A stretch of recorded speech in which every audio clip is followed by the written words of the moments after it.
Nu, ar funkcionālu arhitektūru galvenokārt. Nu, lai nebūtu tā, ka nevar ieurbt sienā, vai visādas kaut kādas, kad nav pēkšņi, kur iespraust. Elektrība neiedzīgā vietā. Visādi tādi. Jauda elektriskā, piemēram, ka tur ir pamāc, ka nedrīkst tur taisīt tādu mākslas darbu, izstādīt. Pieņemsim Baltjauko nakti. Būtiski. Jo, man liekas, tajā lielajā muzejā nevarētu, jo tad būtu tas ģenerators laika jāpurkšķina aiz loga. Tāds pārdomāts lietas. Bet, atbilstoši mūsdienu mākslinieku darba prasībām. Lai var bez problēmām, bez kaut kādas īpašas pielāgošanas izstādīt visdažādāko mēdīju darbus. Es gribētu arī, lai kafejnīca tur ir. Un grāmatnīca. Tas jau, man liekas, tik pašsaprotam, ka to vispār nebūtu jābūt. Nevar zināt, bet kurā muzejā Latvijā ir kafejnīca nevienā un grāmatnīca arī nevienā. Bet principā galvenais viņam ir jābūt atvērtam un tā, kad cilvēkiem, lai ir. Darba laiks arī varētu būt. Darba laikam jābūt kaut kādam cilvēcīgam. Jā, līdz 5. Tā vispār. Lai viņš strādā līdz 12 līdz 8. Sestdienā, svētdienā ir jābūt vaļā. Pirmdienā, otrdienā viņš var būt ciet.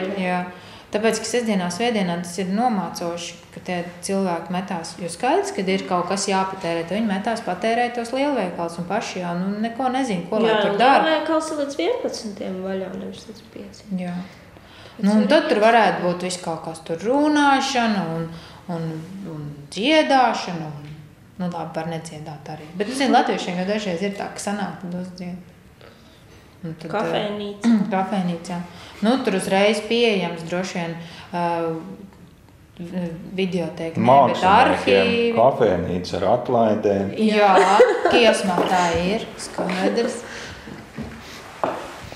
Tāds kaut kāds, jo skaidrs, ka muzejs nevar pastāvēt bez mākslinieka, un mākslinieka dažreiz radītais ir bezjēdzīgs bez muzeja.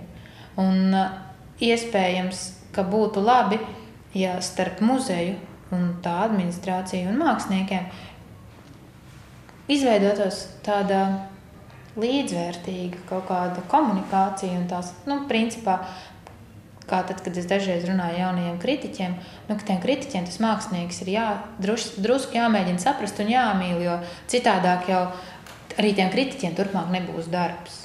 Un tad varbūt arī tam muzejam jābūt ar tādam, kas tai komunikācijai jābūt vieglāk plūstošai, jo tad ir arī vieglāk saprast, kas tad tavā muzejā, kas muzejā ir vajadzīgs, kas ir jāmaina, jāuzlabo, jo Latvijas mākslas muzeja droši vien būs grūti noturēt tā nemainīgu, kad uzcels nodos būs.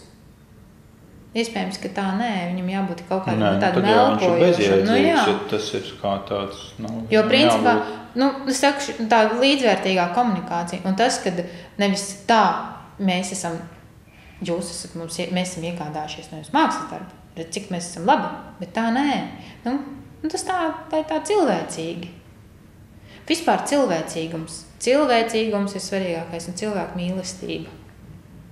Jā, man gribētu, lai tur nav tā muzejas sajūta, tāda tā kā muzejā. Jā, atvērtais kods.